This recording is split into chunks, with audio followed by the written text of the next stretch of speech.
And that is what the foundation of FIFA was all about back in 1904. FIFA has to go back to the basics.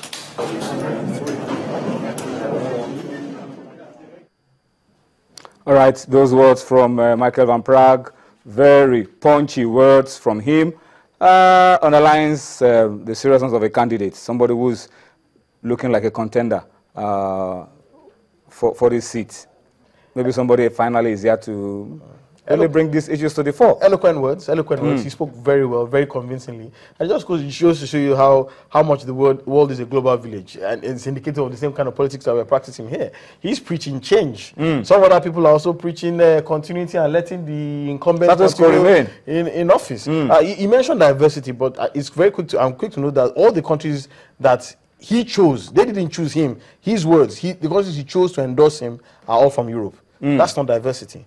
If he got someone from South America, someone from Africa, someone from Asia, then that might be the diversity that we are talking about. But I'm just glad that he seems very earnest, very eager, and let's show good competition for Blatter. Oh yeah, well, very brilliant speech. But Tony, you and I know that brilliant speeches don't win elections. You know, but they could convince somebody who is undecided. Yeah, Blatter is an old fox. You know, he has been there. The guy is preaching change. He has been there. He can also point to some of the things he has achieved within this period. And he could also say that we should consolidate. Consolidate and, you know, for continuity purpose. So it's not that here nor there, but I think, you know, for this man, he has a long way to go. You know, because, like Tunde said, all the countries that endorse him are from Europe. You know, how is he going to convince countries from the African continent, Asia, Africa, South America, trust him? You know, the politics is about trust. It's not about what you and I say here. What they're doing in there, they must trust themselves to cover themselves up. So, and Blatter is within the circle, is within the system. So it's difficult to dislodge him unless they come together and form a bloc. And form a strong opposition.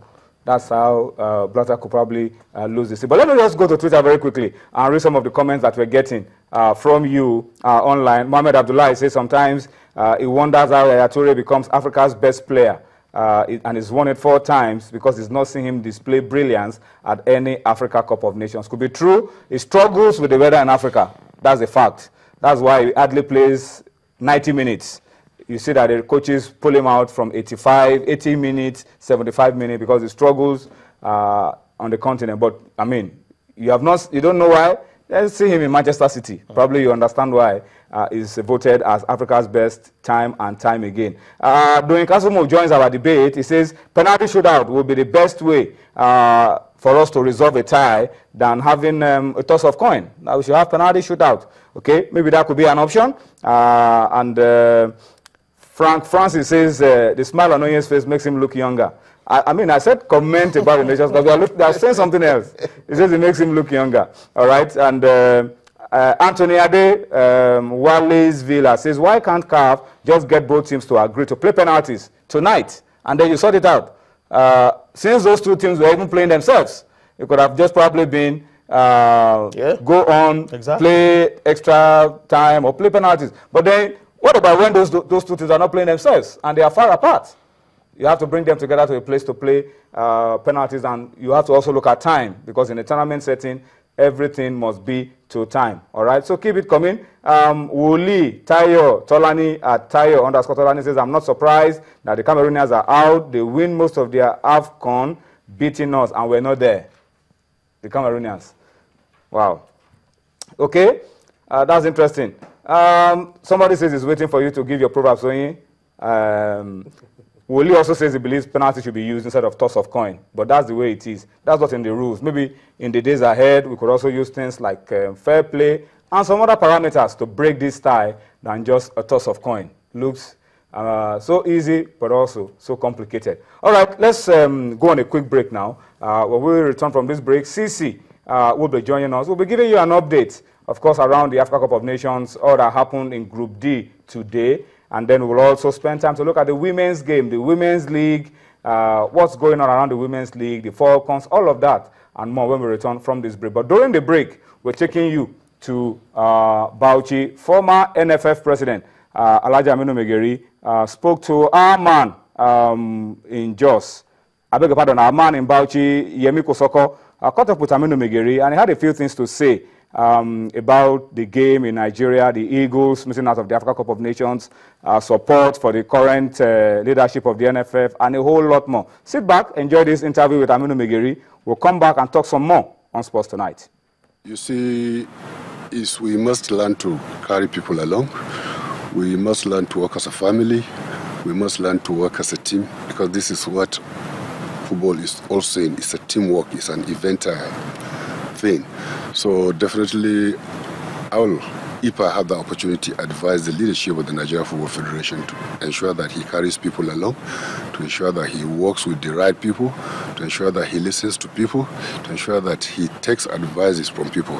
You cannot know it all, and you cannot have it all as an individual. And every head has people he trusts. Every head has people he learns a lot from. So it's a collective responsibility. Let him work with people that he knows they are better off in that business, so that we can, as quickly as possible, get this thing right and get everything correct and spread it all over. So what I'm trying to say here is,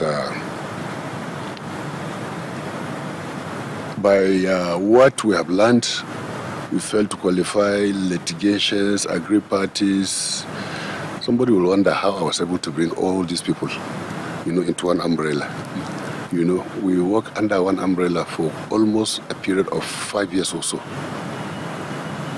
I want to bring people, invite people, sit them down. Look, what is the problem? Don't look at me as a head of Nigeria Football Federation. Don't look at me as Aminu Maigari. Look at the country. If I'm there today, tomorrow could be you. If after you, somebody definitely must come. So if you know you'll be there one day, definitely you need support. So anybody that happens to be there must need that support. It's a collective responsibility, and we have to do it collectively. So my message is, people should be carried along. Agreed parties should understand you cannot have two heads at a time, and everybody has his own time. And what God designed, it must happen.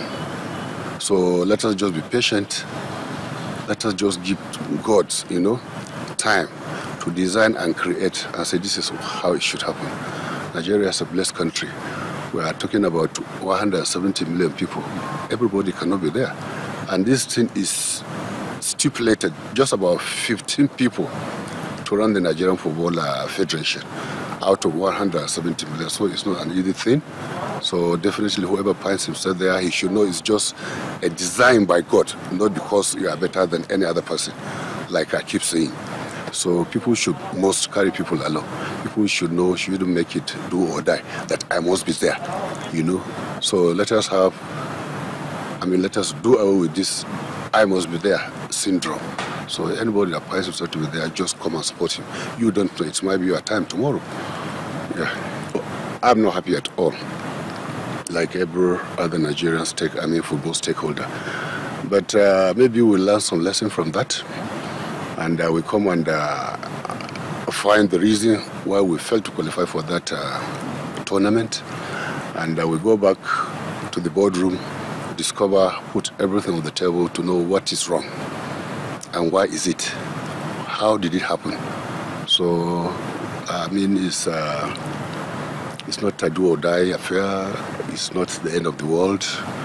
I'm sure and I believe Nigerian football will come back to life, and I believe everything will come back to normal, and Nigeria will go to every single position that is expected to be.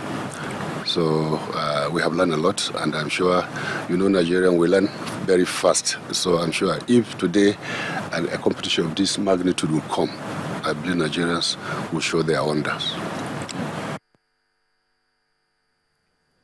Well, that's former NFF president, honorary president, because the new board said he's honorary president of the Nigerian Football Federation, Aminu Maigari, speaking to Yemi Kosoko. Another piece of story that I think I read from you, the Bauchi State government recognizing him and having a reception for him? Yeah, he's from Bauchi. So the Bauchi State Governor, Isayi Guda, organized a reception for Aminu Maigari to recognize you know, the feats he achieved when he was the NFF president, you know. And, you know, for the avoidance of doubt,